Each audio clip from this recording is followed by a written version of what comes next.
Thank you for watching NTD Business. Coming up tonight, Democrats' years-long probe into former President Trump's finances made public today. A House committee released his tax returns for the past 6 years. How is Trump responding? A medical professor warns that travelers from China could fuel a new global COVID wave. This as China eases curbs on international travel.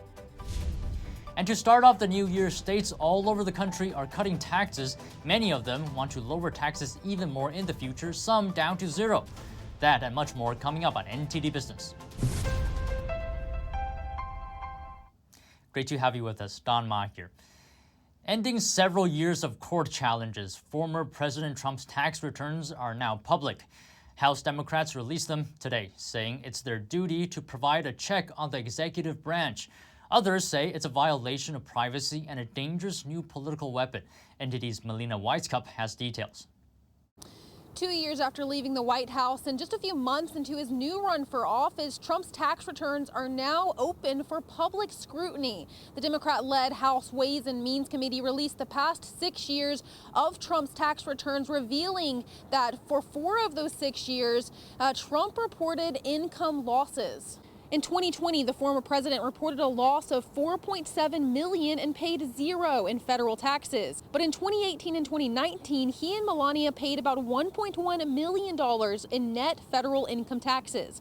The documents of his returns are thousands of pages and include both his individual returns and business returns. Now, Democrats have been working for years, since 2019, to get access to these documents. The legal battle lasted for years and went all the way up to the Supreme Court. The Supreme Court finally ruled last month, allowing Congress to have access to these tax returns, although in that ruling, it was relatively short and the justices didn't explain their reasoning for allowing Congress to have access to these documents.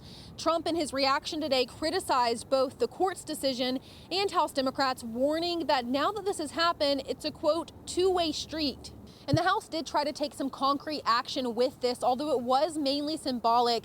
They recently passed a bill that would reform the presidential audit process. Now, this would have required the IRS to conduct an audit of a president's personal and business tax returns quickly after they're filed. It would also require the agency to quickly release the status of those audits and release the tax returns themselves within 90 days after they're filed. But some are saying this sets a dangerous precedent. Republican Kevin Brady, a retiring congressman and Republican leader on the House Ways and Means Committee, wrote that this public release would allow Congress to have nearly unlimited power to target and make public the tax returns of private citizens, political enemies, business and labor leaders, or even the Supreme Court justices themselves. Reporting in Washington, D.C., Melina Weisskopf, NTD News. A House investigation found the Food and Drug Administration's approval process of a high-priced Alzheimer's drug was, quote, rife with irregularities. The report released yesterday is the result of an 18-month investigation by 2 House committees. It's sharply critical of Biogen, which makes the medication Aduhelm. The report says Biogen set a, quote, unjustifiably high price for Aduhelm. The committees found the collaboration between the FDA and Biogen in the approval process exceeded the norm in some respects, including not completely documenting how often FDA reps met with the company. The report said the FDA also approved the drug for, quote, people with Alzheimer's disease, which is a far broader population than was studied in the clinical trials.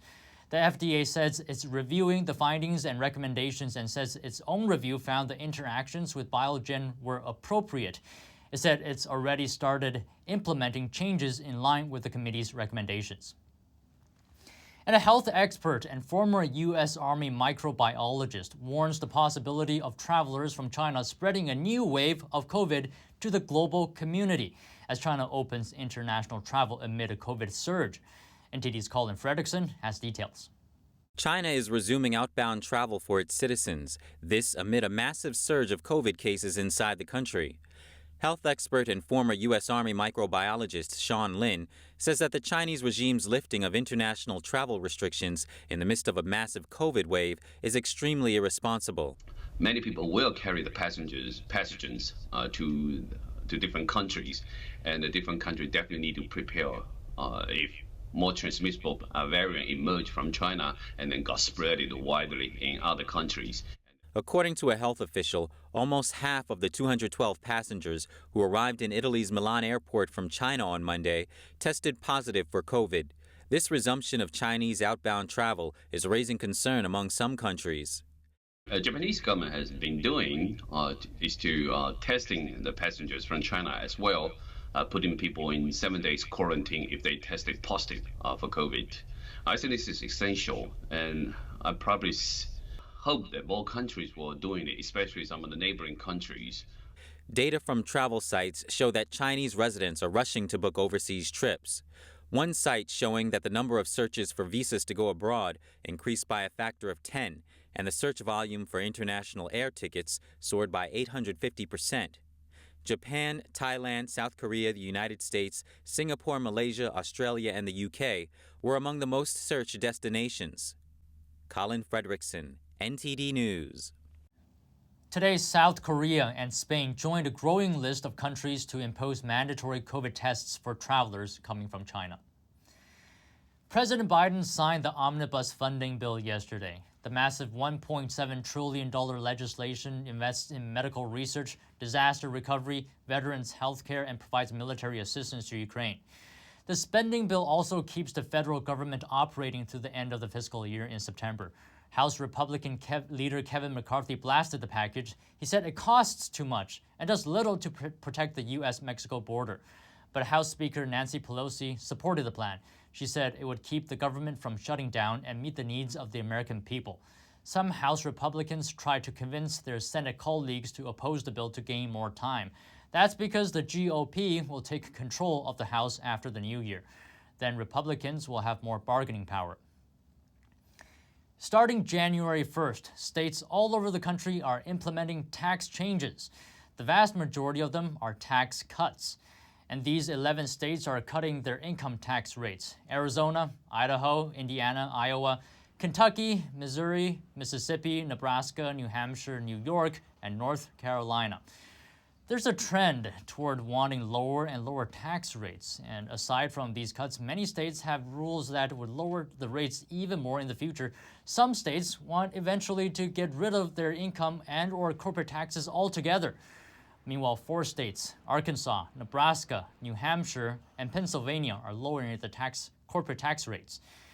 Laffer Center scholar Brian Domitrovic says it's good to see states cutting their tax rates, but he says the real race is to eliminate their state income taxes altogether. If you eliminate the income tax, you increase the after-tax rate of return on investments and on production. So if you lower if your employees were all paying the state income tax and that state income tax is eliminated, well, then they will negotiate with you a salary that does not include paying for that income tax. And so your cost for labor will go down. And if your cost for labor will go down, then you're going to think about locating in that jurisdiction. The 50 states are basically competing for people. And one way they do that is by lowering their tax rates. Currently, 8 states have no personal income tax whatsoever: Florida, Texas, Nevada, South Dakota, Tennessee, Washington, Wyoming, and Alaska. Many people have moved to these states particularly for this reason. On the other hand, Domitrovic believes high state taxes drive out investment. California, for example. High taxes are pushing people and businesses to leave. We've seen this in history as well. You can really define the Rust Belt by who imposed state income taxes from 1960 to 1990. Every state from New Jersey to Nebraska inclusive. I mean, that's the Rust Belt, New Jersey to Illinois, including Michigan and West Virginia. So it's the imposition of income tax rates that drove all the capital and investment out of all the places that are losing right now. The Tax Foundation says states are cutting taxes because of high revenues, high inflation, and greater competition for people between states. It says this is partially because of increased mobility.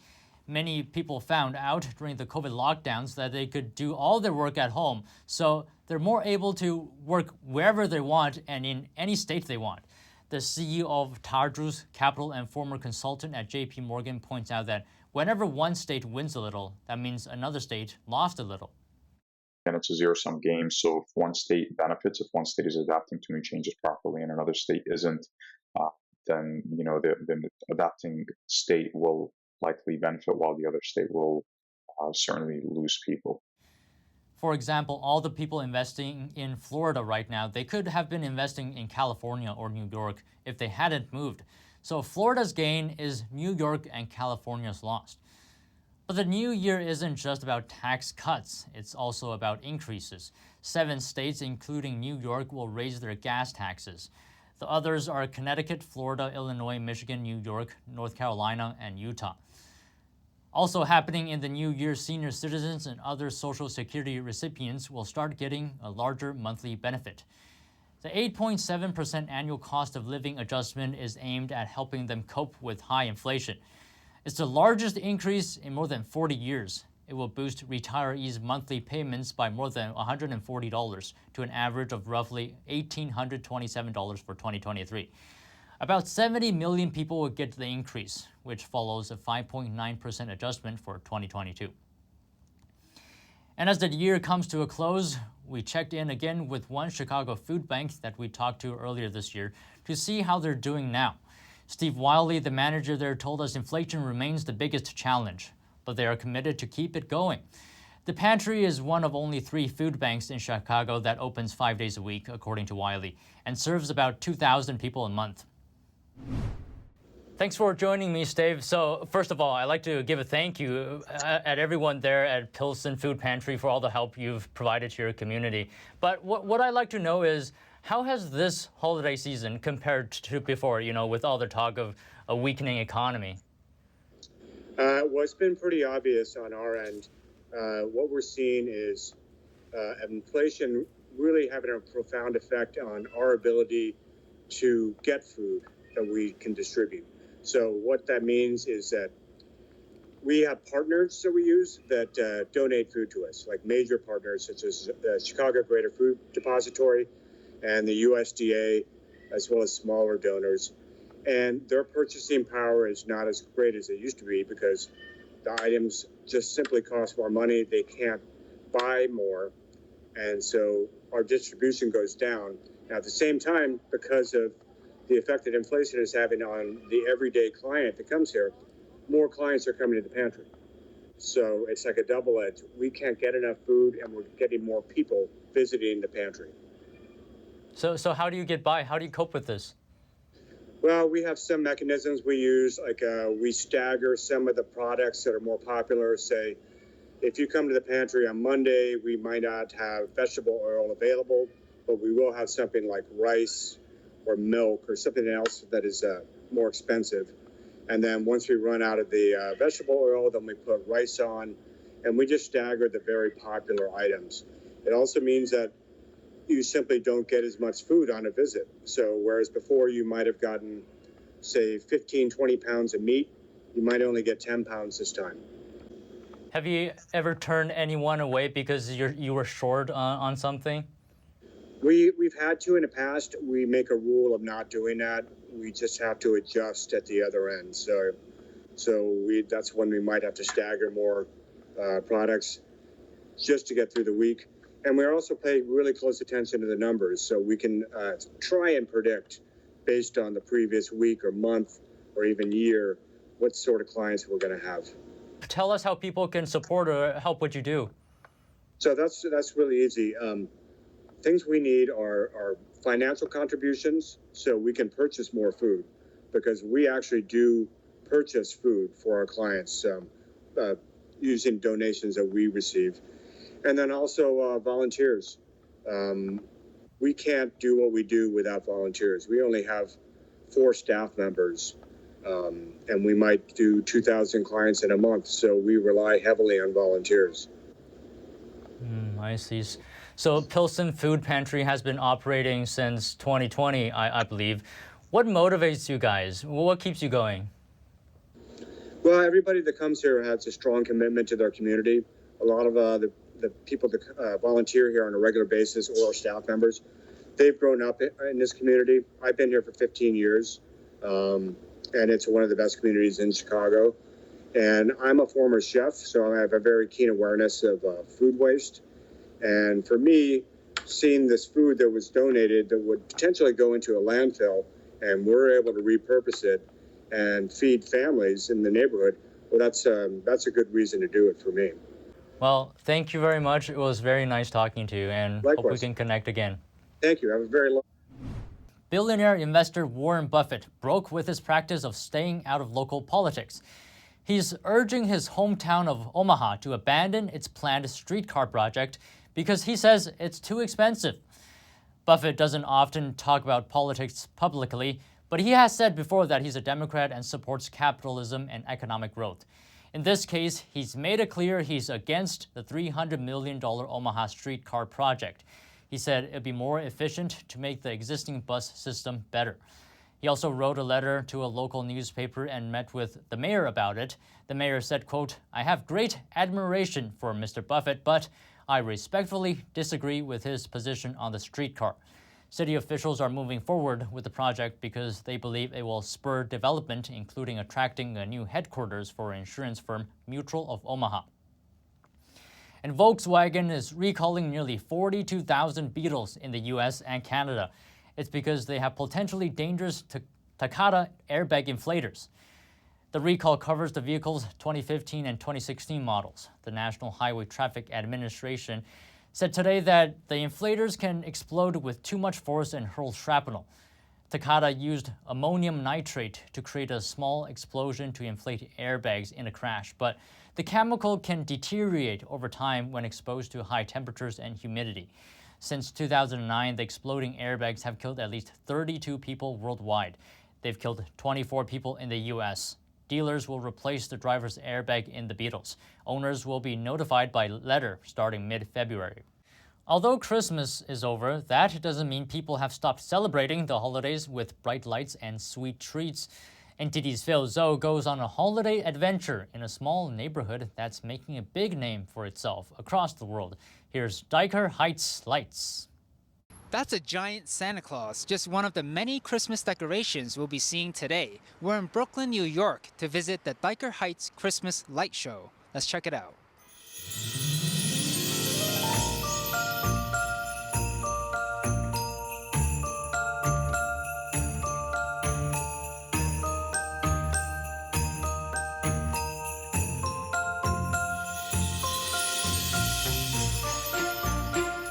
It's incredible. It's amazing. It's more beautiful every year. It's very colorful.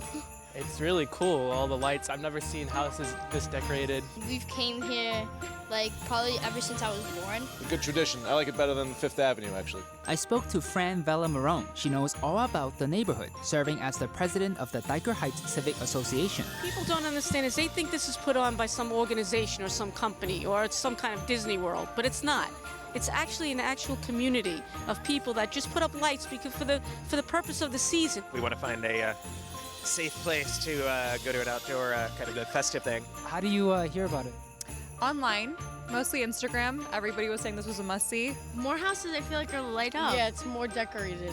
Some of the decorated houses go beyond just holiday lights. The color green signifies hope and healing, and it's all about Michael.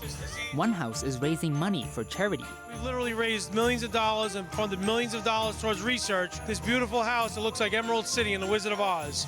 It's also, the green is the color and symbol of healing and hope. And our hope is we're going to find a cure for this disease in time to save my son Michael. How much have you raised today so far, you think?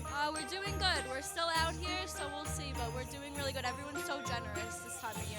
I feel like I should have came previous years, but honestly, it's fun. One local business, the Knights of Columbus event space, has been struggling since the pandemic, but staying hopeful over the holidays. Over 100 years. This building's been here over 100 years. We don't have that many people coming around anymore to the functions that we have. We're hopeful. It's going to turn around. It's only a matter of time. Other businesses like the Tasty Pastry Shop is thriving. After enjoying the Christmas lights, don't forget your holiday treats like this Italian cannoli. Long lines outside even on cold winter nights. We were looking at the lights and now we're going to the bakery for dessert and then we're gonna go home. The bakery was so busy, I even volunteered to help the owner out. Just try to put out the best product I can, use the best ingredients that I have available, and it works. You gotta love what you do. Anything in life, if you love what you do, put all your heart into it, you'll be successful. The Dyker Heights lights were put up around Thanksgiving, and if you're lucky, you'll still be able to catch them until the end of next week. and have a blessed and happy Christmas and New Year. And Happy New Year to everybody else. Y'all stay safe and healthy. Everyone have a Merry Christmas and a great New Year, and hopefully everyone has a great year. Peace and goodwill to humankind. Happy holidays. Good health for family and for me. That's it. Just happy holidays to everyone. Wishing you guys all a peaceful, happy New Year. Same. Phil Zhou, NTD News, New York. And that's the latest from the NTD Business team and myself, Don Mon. You can follow me on Twitter too.